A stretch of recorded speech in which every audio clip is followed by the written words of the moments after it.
Hello, I'm Coreen Dicus-Johnson, President and CEO of Network Health, and October is National Bullying Prevention Month.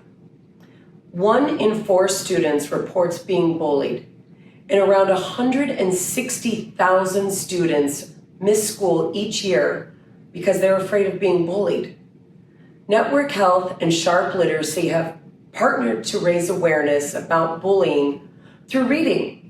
So let's read Donald Driver's Quickie Stands Up to a Bully to find out how we can stop bullying. Quickie stands up to a bully. It's the time that many kids dread, the end of the summer break and the beginning of the new school year. Well, this wasn't the case for Quickie and his friends as they gathered in the neighborhood park. "What's up, guys? How was your summer?" asked Quickie. Jack exclaimed first, "I had a fantastic time with my family in the Cayman Islands." "Well, I hiked the Red Canyon with a group of exchange students from Germany," boasted Sam. As the guys chimed in with their events of the summer, it was Quickie that had everyone's attention when he gave the play-by-play action of Dream Bowl 45. The guys continued bantering, throwing around the ball. Then Jack spied a familiar face in the distance. "Oh man, here comes John and his crew, and they're headed our way," he said. "Who is John? And what crew?" asked Sam. John was known for being a spiteful bully in the middle school, picking on everyone. He headed toward Quickie and his friends. John shouted, "Hey, little man, throw the ball." Quickie hesitated. John and his crew grew closer, demanding the football. He had no idea how fast Quickie could run. Quickie and the boys took off, leaving a trail of dust for the bullies.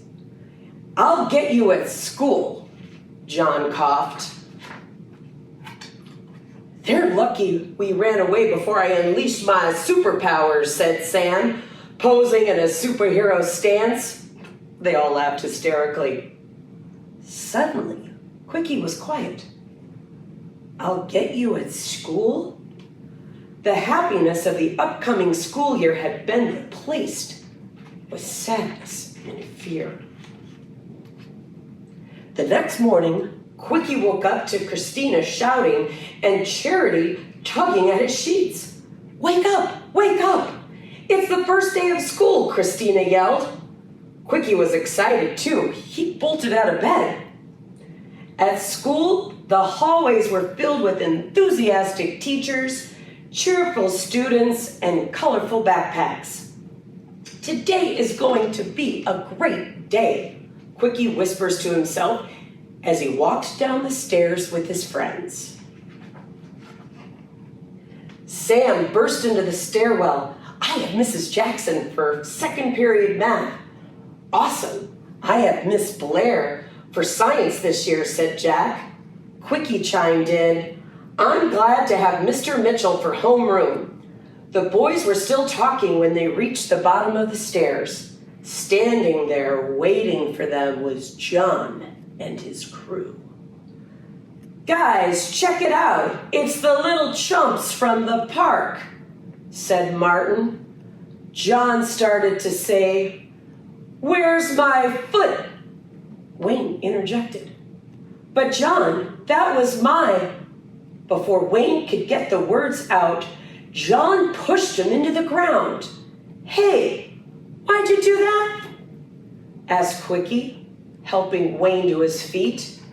Thankfully, Mr. Mitchell was making his way down the stairs. Later that week, Quickie was on his way to class when he noticed John and his crew demanding lunch money from another boy. Time seemed to fly by for the other students, but for Quickie, he was already longing for the next summer break. Each day, John was terrifying a different kid and causing trouble, especially for Quickie. The town's 80th annual carnival was quickly approaching. All of the surrounding schools sent teachers and students to volunteer and help with the preparations. Quickie's dad dropped him off that Sunday afternoon, and he walked through the gates looking for his classmates. But he saw John instead. This time it was John who was pinned to the ground and getting beat up. John, the bully, was getting bullied. Quickie watched for a moment, making sure not to be noticed. He quickly went past the boys and didn't say a word to anyone about what he had seen. On the drive home, Quickie was replaying what he had seen over and over again in his head. "Why are you so quiet, son?" Dad asked. "Oh, no reason. Just tired, I guess," replied Quickie. A few minutes later, Quickie decided to tell his dad about what was happening at school. "Dad, I have this friend who's getting bullied at school by an older kid. What should I do about it?" Quickie asked. His dad advised, "Well, son, I think the first thing to do is to alert the teachers or the principal. This is not the time to be quiet. You must take a stand." On his way home, Quickie saw John sitting all alone in the parking lot with his head hung low. When Quickie passed, John looked up. That's when Quickie noticed the black eye, but John paid him no attention. When Quickie reached the building, Mrs. Sue Gonzi, the guidance counselor, was waiting for him. "Good morning, Quickie. May I walk with you to class?" asked Miss Sue. Yes, ma'am," said Quickie, confused. He wondered why Miss Sue was going to Mr. Mitchell's class, too. When the kids took their seats, Mr. Mitchell and Mrs. Sue gave each one a pamphlet. "What? Bullying?"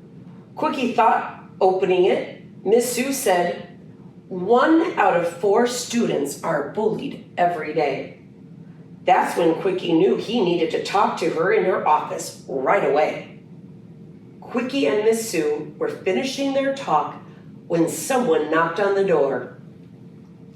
John walked in. He was surprised to see Quickie, and Quickie was surprised to see him.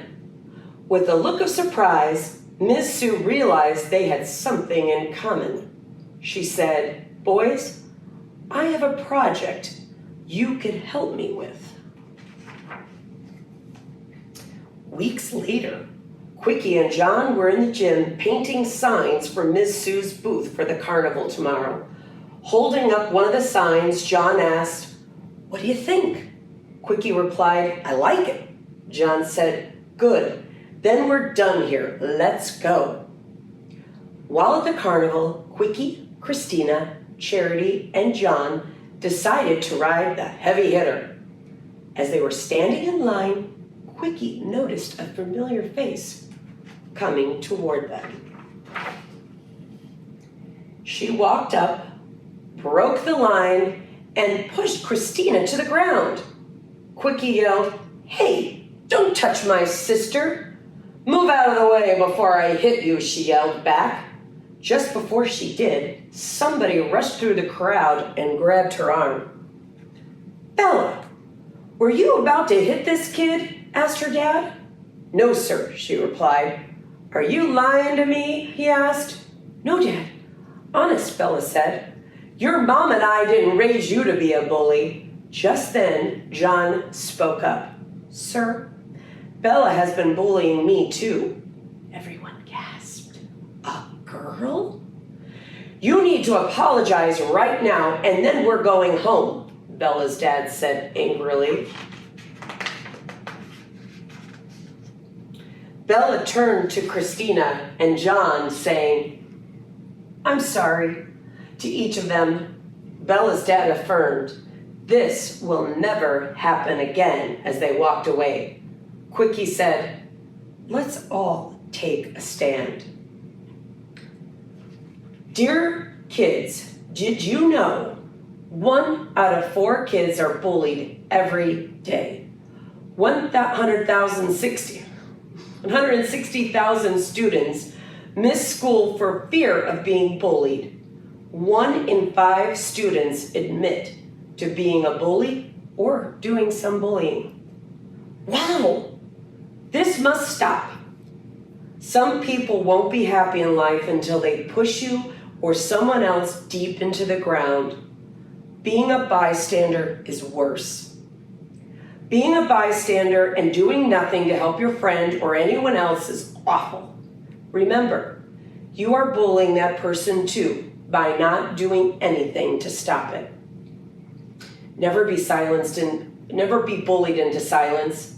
Never allow yourself to be made a victim. Never lose hope. Never give up. Never accept someone's definition of your life. Know that someone cares.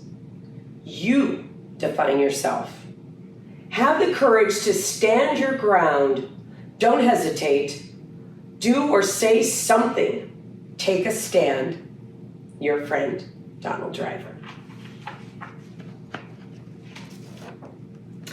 In our story, we learned that sometimes our friends, like John, may not even know when they are being bullied. Quickie was a good friend by helping John stand up to that bully right away and by involving adults. I hope this story helped you understand how to stand up and speak out if you or someone that you know is being bullied. Thank you for reading the story with me today.